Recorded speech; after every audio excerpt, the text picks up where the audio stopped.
एक ऐसी दुनिया का तसव्वुर कीजिए जिस पर ऐसी बिल्लियों की हुक्मरानी थी जिनके दांत नहीं बल्कि छुरियां थीं।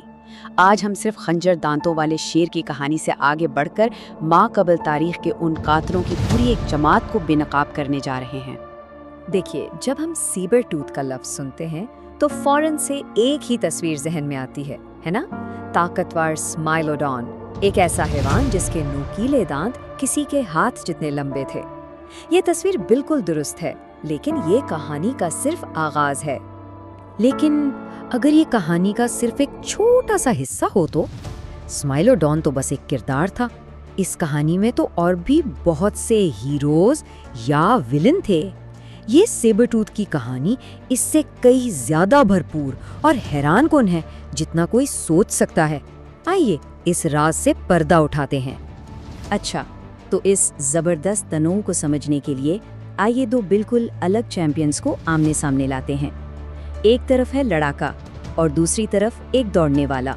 एक कोने में है हैवीवेट चैंपियन स्माइलोडॉन, जो बिल्कुल एक चलते फिरते टैंक जैसा था, और दूसरे कोने में होमोथेरियम, एक ऐसा रनर जो थकने का नाम ही नहीं लेता था। ये सिर्फ दो अलग अलग अनवार नहीं थी, बल्कि शिकार करने के दो मुकम्मल बिल्कुल अलग फलसफे थे।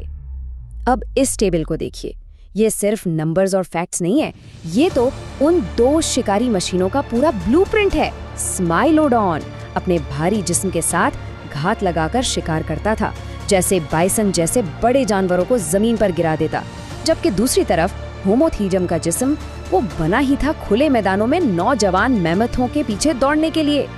लेकिन कहानी इन दो पर खत्म नहीं होती, ये तो बस शुरुआत है। ये सेबर टूथ डिजाइन आगे जाकर बहुत सी मखसूस शक्लों में ढला।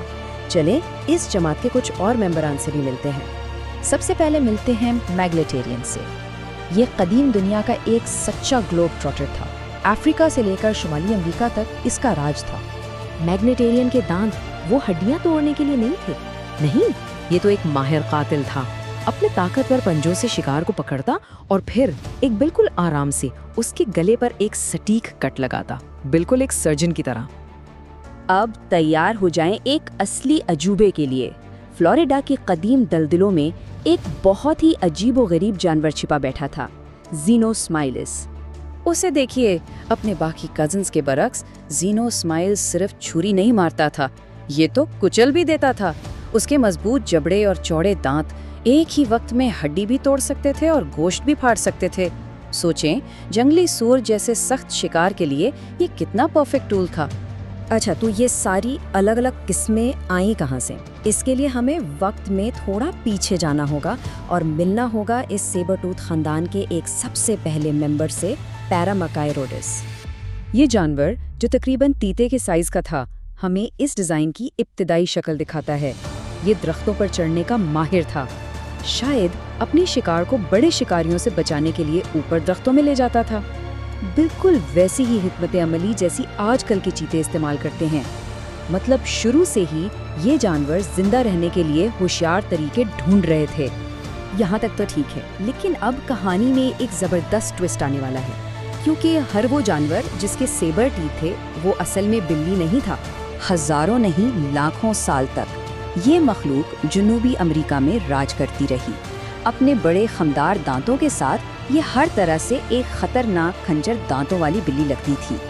उसके दांत तो कुछ असली बिल्लियों से भी ज्यादा मुतासिरकुन हैं।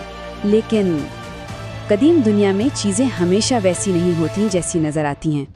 और ये सुनकर दिमाग घूम जाएगा। थैलाकोस्माइलिस ये बिल्ली था ही नहीं, ये एक मार्सुपियल था, यानी इसका रिश्ता शेर से ज्यादा कैंगुरू से था। ये मुतवाज़ी इर्तिका की एक बेहतरीन मिसाल है, जहां बिल्कुल अलग अलग जानवर एक ही जैसा मसला हल करने के लिए एक जैसी खसूसियात पैदा कर लेते हैं। सेबरटूथ का डिज़ाइन इतना कामयाब था कि इर्तिका ने इसे बार बार अलग अलग जानवरों में दोहराया। और इन नकालों का सिलसिला यहाँ रुका नहीं। बारबोरोफेलिस और निम्रोपर्डे जैसे दूसरे ग्रोहों ने भी ये क्लासिक सेबरटूथ लुक अपनाया। गोया पूरी एक नकली कास्ट तैयार हो गई थी, जो बिल्लियों जैसी दिखती थी लेकिन थी नहीं। तो ये सारी डाइवर्सिटी, ये असली बिल्लियाँ और उनके ये हमशक्ल, ये सब हमें क्या बताता है? यहाँ आखिर असल बात क्या है? देखिए, ये कोई छोटे अरसे का फैशन नहीं था। ये सेबर टूथ डिज़ाइन एक सुपर हिट फॉर्मूला था जो तकरीबन 4 करोड़ साल तक चला। इसको समझने के लिए यूं सोचें, ये इंसानों के पूरे वजूद से 20 गुना ज़्यादा लंबा अरसा है। तो सबसे अहम बात यह है कि खंजर दांत वाला होना किसी खानदान का नाम नहीं था, बल्कि ये एक जॉब डिस्क्रिप्शन था।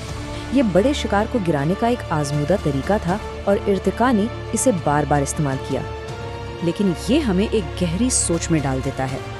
अगर ये जिस्मानी साख्त इतने लंबे अरसे तक इतनी कामयाब थी, तो फिर आखिर इस दुनिया पर ऐसी कौन सी नई ताकतवर कुव्वत आई जिसने इसे हमेशा के लिए ख़त्म कर दिया।